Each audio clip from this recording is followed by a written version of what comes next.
रूस का दहशत फैलाने वाला एक नेटवर्क सक्रिय है। यूक्रेन की तरफ से यह कहा गया है। यूक्रेन के खिलाफ अफवाह फैलाई जा रही हैं। डर और निराशा वाली अफवाह फैलाई जा रही हैं यूक्रेन के अंदर, और इसके लिए बाकायदा एक नेटवर्क काम कर रहा है। यह आरोप लगाया है यूक्रेन ने रूस के ऊपर। यह दावा किया जा रहा है कि रूस जो जानकारियां दे रहा है या सोशल मीडिया के जरिए जिस तरह का कंटेंट लोगों तक पहुंचा रहा है, उसका मकसद है यूक्रेन के अंदर दहशत पैदा करना और सच्चाई से इतर चीजें रूस दिखाने की कोशिश कर रहा है। सोशल मीडिया के जरिए भ्रम फैला रहा है। लोगों में दहशत फैलाने वाला नेटवर्क सक्रिय है। यूक्रेन के खिलाफ अफवाह फैलाई जा रही हैं। हमारे साथ कई खास मेहमान हैं जिनसे लगातार हम चर्चा भी कर रहे हैं। सुरेश गोयल साहब हमारे साथ हैं। गोयल साहब, ये जो महत्वपूर्ण चीज है, देखिए प्रोपेगेंडा तो हर वॉर के साथ चलता रहता है, लेकिन क्या यूक्रेन अब भी मानने के लिए तैयार नहीं है कि उनका बड़ा नुकसान हुआ है? और क्या ये बताने की कोशिश कर रहे हैं कि लोग डरे नहीं, जो रूस बता रहा है वो ठीक नहीं है? देखिए, ये इंफॉर्मेशन वॉरफेयर तो चलता रहेगा। एक तरह से साइकोलॉजिकल प्रेशर डालना जो है हर एक युद्ध का हिस्सा होता है। तो अगर यथास्थिति की वास्तविकता में क्या हो रहा है ये पता नहीं चलेगा जब तक कि युद्ध खत्म नहीं हो जाए और जो दूसरे देशों की इंडिपेंडेंट या दूसरी इंडिपेंडेंट एजेंसीज हैं वो वाकई में आकलन करें कि किसका कितना नुकसान हुआ है, कभी पता नहीं चलेगा जी। आप ये देखिए कि 1971 में जो वॉर हुई थी उसका अभी तक बिल्कुल सही अंदाजा नहीं है कि किसका कितना नुकसान हुआ। तो ये तो अभी हाल की बात है ये। लेकिन इतना जरूर है कि यूक्रेन की कोशिश हमेशा ये रहेगी कि अपने नागरिकों को भरोसा दिलाता रहे कि ऐसा, और दुनिया को भी साथ में, कि इतना नुकसान नहीं है, इतनी परेशानी नहीं है जितना कि रूस फैला रहा है। रूस एक्चुअली देखा जाए इस इंफॉर्मेशन में अभी एक्टिव हुआ है। तो जी, it was on the back foot. तो करेंगे दोनों, ये जाहिर सी बात है, लेकिन युद्ध के खत्म होने के बाद तक। बिल्कुल, असलियत तो बहुत सारी चीजें हैं जो जब वहां पे जाके या तो कोई रिपोर्ट करे या कोई इंडिपेंडेंट एजेंसी हो, जैसा गोयल साहब कह रहे हैं, कि वो बताए कि क्या हुआ है असल में। लेकिन देवनाथ जी, क्या ये कुछ चीजें छुपाने की भी कोशिश है? और एक तरह से जिसको कहिए कि नागरिकों का आप मोरल बूस्ट तो कर सकते हैं, अब ये बता सकते हैं नैतिक तौर पर कि हम बहुत आगे हैं, लेकिन क्या ये सच्चाई से मुंह मोड़ने जैसा नहीं है? क्योंकि ज़ेलेंस्की साथ साथ वो अपील भी लगातार कर रहे हैं, चाहे वो नेटो कंट्रीज हो, अमेरिका हो, दूसरे देश हो, कि सबको आना पड़ेगा हमें बचाने के लिए। जी हाँ, देखिए, युद्ध के दौरान ये बहुत ज़रूरी है कि जो देश की टॉप पॉलिटिकल लीडरशिप है वो अपने देश को, जनता को दो चीज़ें लगातार बताएं।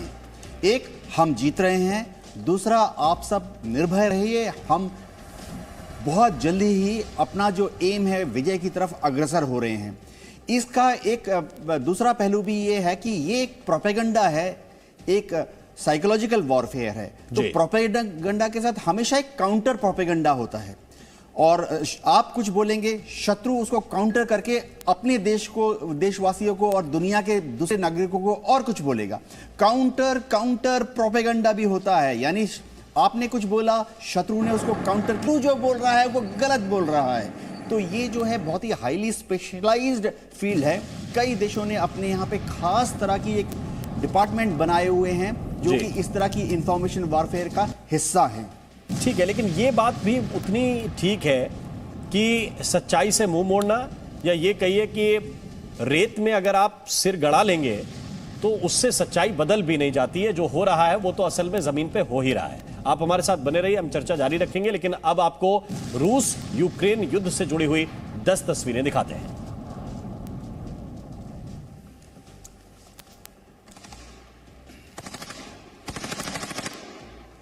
तो ये अलग अलग तस्वीरें जो लगातार सामने आ रही हैं, वो तस्वीरें भी हम लगातार दर्शकों तक पहुंचा रहे हैं। ये महत्वपूर्ण तस्वीरें हैं। और टीपी त्यागी साहब, आप कैसे देखते हैं इसको?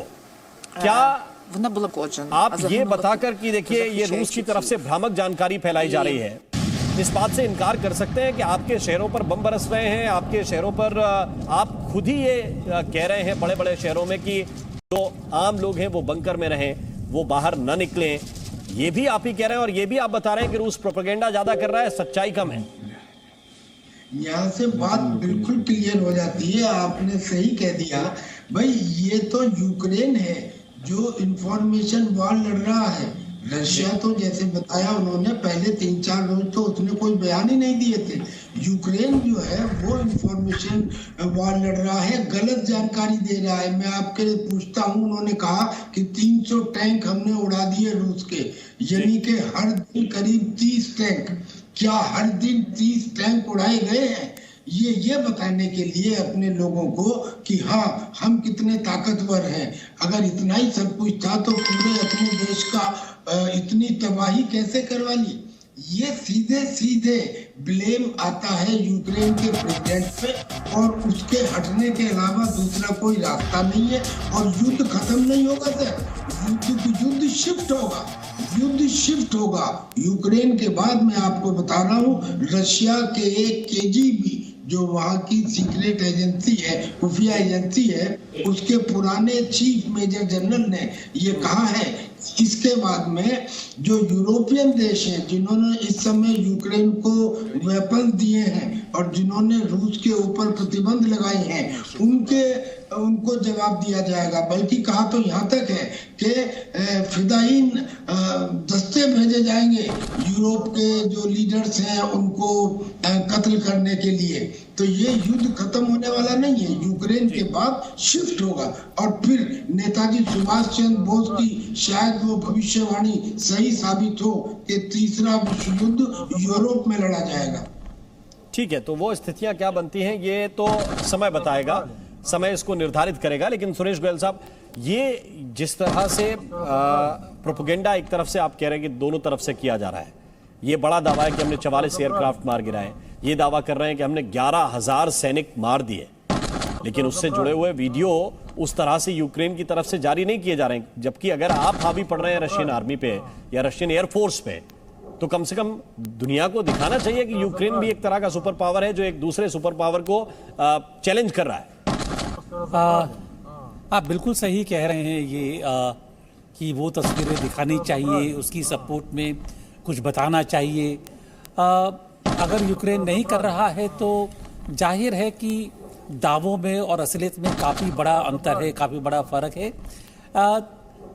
तो एक तरह से हम ये कह सकते हैं कि वो किसी भी हालत में अपने जो नागरिक हैं और अपने जो सैनिक हैं उनका मनोबल गिराना नहीं चाहते हैं। अगर हार भी रहे हैं, नुकसान हो भी रहा है, तो वो नुकसान इतना ऑब्वियसली सबके सामने जाहिर नहीं करेंगे।